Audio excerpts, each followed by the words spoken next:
ወራትን ከፈጀው አድካሚ ፍለጋ በኋላ አንድ ፊቱ በፀጉር የተሸፈነና በዕድሜ ገፋ ያለ ሰው ከመሬት ውስጥ ካለ ጉድጓድ ውስጥ ሲወጣ ታየ።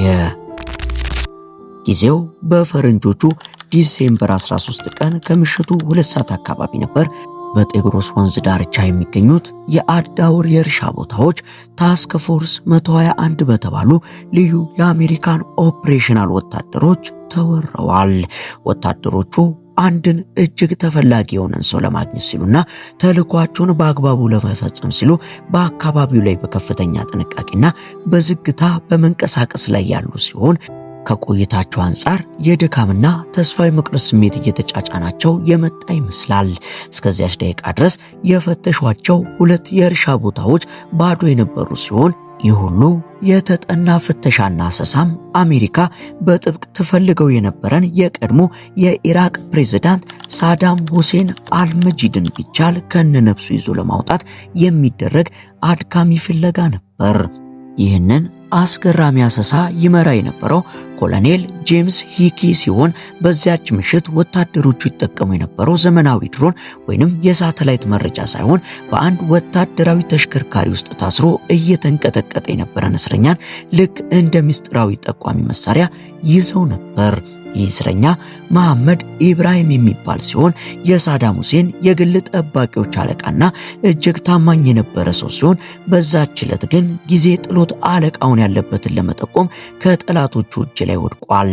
እርሱም ይህን ለወራት ሲፈለግና አሜሪካን በነፍስ ተፈልገው የነበረውን አለቃውን ሳዳም ሁሴንን ያለበትን እንዲጠቁም በተገደደው መሰረት ወታደሮቹ መሐመድ ኢብራሂምን ከተሽከርካሪው አውርደው ለቀቁት። እርሱም በቀጥታ ወደ አንዲት የተዘጋች የጭቃ ቤት በማምራት አንዲትን በአሮጌ ምንጣፍ በተሸፈነች ስፍራ በጫማው መታ በማድረግ ለወታደሮቹ ምልክት ሰጣቸው።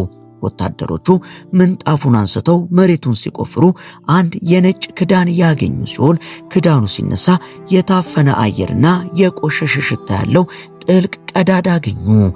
ወታደሮቹ መሳሪያቸውን ታጥቀው በከፍተኛ ድምፅ ውስጥ ያለ ሰው ካለ በሰላም እንዲወጣ አለበለዚያ ግን ቦምብ ለመወርወርም እንደሚዘጋጁ በወታደራዊ ድምፅ አሳሰቡ። ሆኖም ግን ብዙም ሳይቆይ ከጉድጓዱ ውስጥ 2 የቆሸሹና የሚንቀጠቀጡ እጆቹን ወደ ላይ ያደረገ ረጅም ጢምና የተንጨባረረ ፀጉር ያለው የተጎሳቆለ ሰው ከጉድጓድ ውስጥ ወጣ። የፊት በየመንገዱ ከሚለጠፉት የሳዳም ሁሴን ፎቶዎች ጋር ምንም አይነት ተመሳሳይነት ያልነበረው ሲሆን ይህም ሰው ደከም ባለ ድምፅ እኔ የኢራቅ ፕሬዝዳንት ሳዳም ሁሴን ነኝ፣ ለመደራደርም ዝግጁ ነኝ ሲል ተደመጠ። ታዲያ ይህች ታሪካዊ ምሽት ከመፈጸሟ ከ9 ወራት በፊት አሜሪካ በፈርጣማ ጉልበቷ የኢራቅን ጦር ደምስሳ ጦርነቱም በይፋ አልቆ አሜሪካም ሙሉ በሙሉ ኢራቅን ተቆጣጥራ ሳዳም ስርወ መንግስቱ ብቻ ሳይሆን ሐውልቶቹ እንዲህ ባለ መልኩ ፈራርሶ የነበረ ቢሆንም አንድ ግን ታላቅ ሚሽን ይቀራቸው ነበር። ይህም ይህንን አሜሪካን አምባገነን ብላ የፈረጀችውን ሳዳም ሁሴን አልመጂድን ቢቻል በህይወት ማግኘት ካልተቻለ ግን ባለበት መጨረስ ብቻ ቀርቷት የነበረ ሲሆን በአሜሪካን የጦር ጀቶች ሀገሩ እንደ ጡብ ድንጋይ ስትፈራረስ የተመለከተው ሳዳምም ቅንጡንና በወርቅ የተንቆጠቆጠውን ቤተመንግስቱን ትቶ እምጥ ይግባ ስምጥ ሳይታወቅ ኮቴውንም ድምፁንም ከኢራቅ ምድር አጠፋ። ይህን ጊዜም አሜሪካውያኑ ራሱን የቻለ የፍለጋ ቡድን አቋቁመው ድፍን ኢራቅን ያስሷት ጀመር። ታዲያ ለዚህም ተልኳቸው ዘንድ በሺዎች የሚቆጠሩ ወታደሮች የዚህን ሰውና የግብረ አበሮቹን ፎቶ በኪሳቸው ይዘው ይዞሩ የነበረ ቢሆንም አደኑ ግን ውጤት ሊያመጣ አልቻለም። በጊዜው የተያዙት ጀነራሎች ሁሉ የሳዳም ሁሴንን ድብቅ ቦታ እነሱ እንኳን የማያውቁት ሲሆን የዚህ ሰው አሰሳው ውስጥ ከተዋቀረው ቡድን ውስጥ ኤሪክ ማዶክስ የተባለ የአሜሪካ የመረጃ ባለሙያ በትክሪት አየር ማረፊያ ውስጥ በሚገኝ አንድ ጠባብ ክፍል ውስጥ ተቀምጦ ሌሊቱን ሙሉ ባለመተኛቱ አይኖቹ ቀልተው ይታያሉ።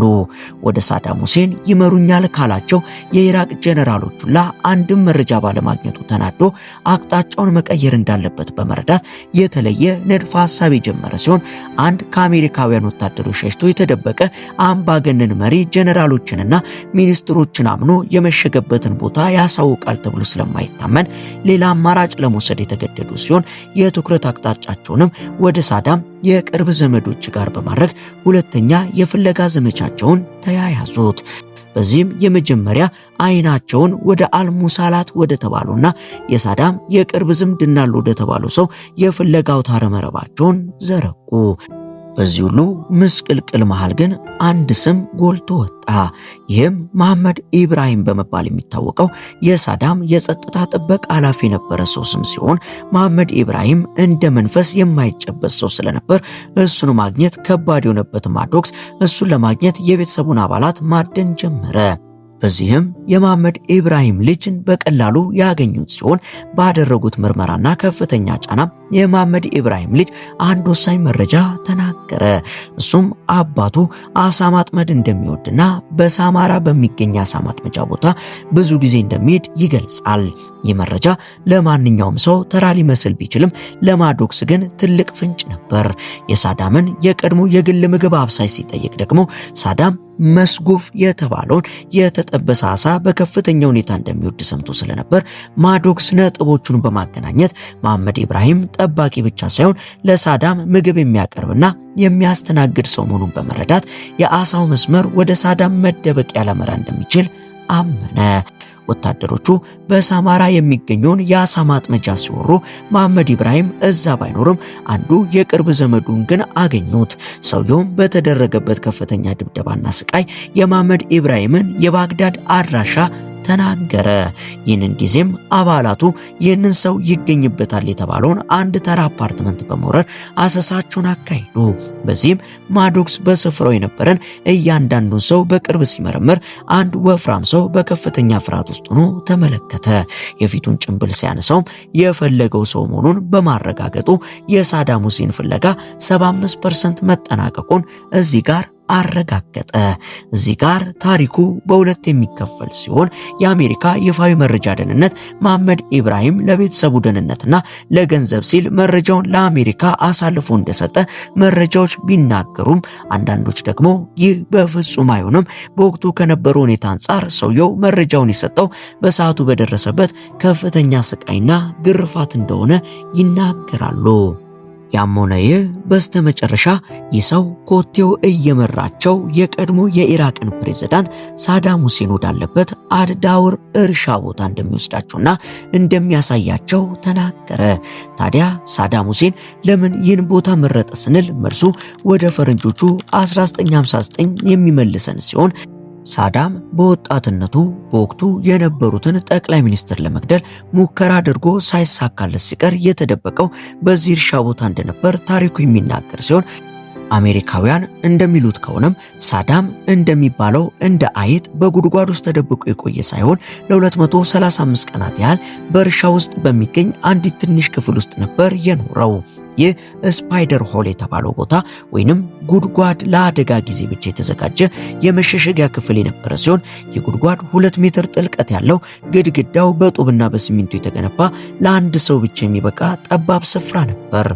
መግቢያው በጭቃና በሳር ተሸፍኖ ከአካባቢው ጋር እንዲዋሃድ የተደረገ ሲሆን የአየር ማስገቢያው ደግሞ አንዲት ትንሽ የላስቲክ ቧንቧ ብቻ ነበረች። ሳዳም በዚህ ስፍራ ሆኖ በየቀኑ የቢቢሲ አረብኛ ሬዲዮን ያዳምጥ ግጥም ይጽፍ የነበረ ሲሆን ብቸኛው ሳዳም ሁሴን ያለበትን የሚያውቅና ከውጭው ዓለም ጋር የሚያገናኘው ሰው አላናሚቅ የተባለው የእርሻው ባለቤት ብቻ ነበር።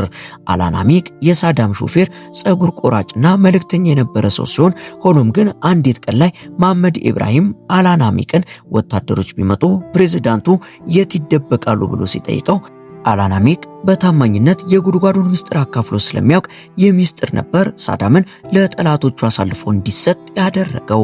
ይህች ምስጢር የአሜሪካውያን ጆሮ እንደደረሰችም በዲሴምበር 13 ምሽት ሬዳውን የተባለው የመጨረሻ ኦፕሬሽን የተጀመረ ሲሆን 600 ወታደሮችም ወዲያውኑ እርሻውን ቢከቡትም ምንም ነገር ግን ሊያገኙ አልቻሉም ነበር።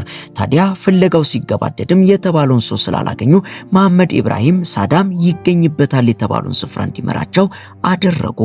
እሱም በቀጥታ ወደ አንዲት የዘንባባ ዛፍ አጠገብ ሄዶ መሬቱን በእግሮቹ ረገጥ በማድረግ ጥቆማውን አገባደደ።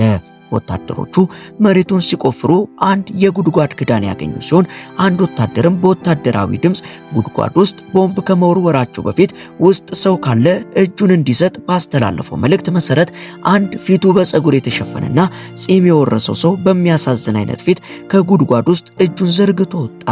ሳዳም ሲወጣ ግሎክ 18 የተባለ ሽጉጥ ታጥቆ የነበረ ሲሆን ነገር ግን ያ ሽጉጥ በኋላ ላይ በፕሬዝዳንት ጆርጅ ቡሽ ጠረጴዛ ላይ ልክ እንደ ድል ምልክት ተደርጎ ተቀምጦም ነበር። ሳዳም ከጉድጓድ እንደወጣ እኔ ሳዳም ሁሴን ነኝ ሲል አንዲት ቃል የተናገረ ሲሆን በዚያው ቅጽበት ከሳዳም አገዛዝ የሸሸ አንድ ኢራቃዊ አስተርጓሚ ስሜቱን መቆጣጠር አቅቶት ሳዳምን በቦክስ ሲመታውና ይጮህበት ጀመር። ይህ ድርጊት የብዙ ኢራቃውያን ለዓመታት የታፈነ ቁጣ መግለጫ የነበረ ሲሆን የሳዳም መያዝ ብቻውን ለአሜሪካ በቂ አልነበረምና የእሱን ገናናነት ሰብሮ ተራዛውንት መሆኑን ለዓለም ማሳየት በመፈለጓ ዶክተሮች አፉን ሲመረምሩና በፀጉሩ ውስጥ ቅማል ሲፈልጉ የሚያሳይ ምስል ለዓለም አሰራጨች። በሚቀጥለው ቀን ፖል ብሬመር ሌዲስ ኤንድ ጀንትልመን ዊ ጎት ሂም ሲል ድሉን ለአሜሪካውያንና ለደጋፊዎቿ አበሰረ።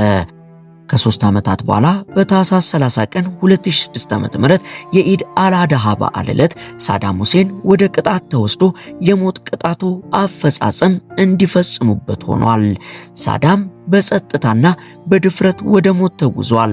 የሱ መያዝ የመረጃ የአጋሮቹ ክህደትና የቴክኖሎጂ ጥምረት ውጤት ቢሆንም የሳዳም መውደቅ ግን ለኢራቅ ሰላምን ይዞ ስላልመጣ ሀገሪቱ ወደ እርስ በርስ ጦርነትና የሽብርተኞች መደበቂያ አድርጓታል። ሳዳም ሁሴንን ለዚህ ያበቃው የገዛ ግፉ ሰለባ ነው ወይንስ የአሜሪካን ማን አለብኝነት የሚለው ጥያቄ እስካሁን ድረስ ሲያከራክር ይኖራል።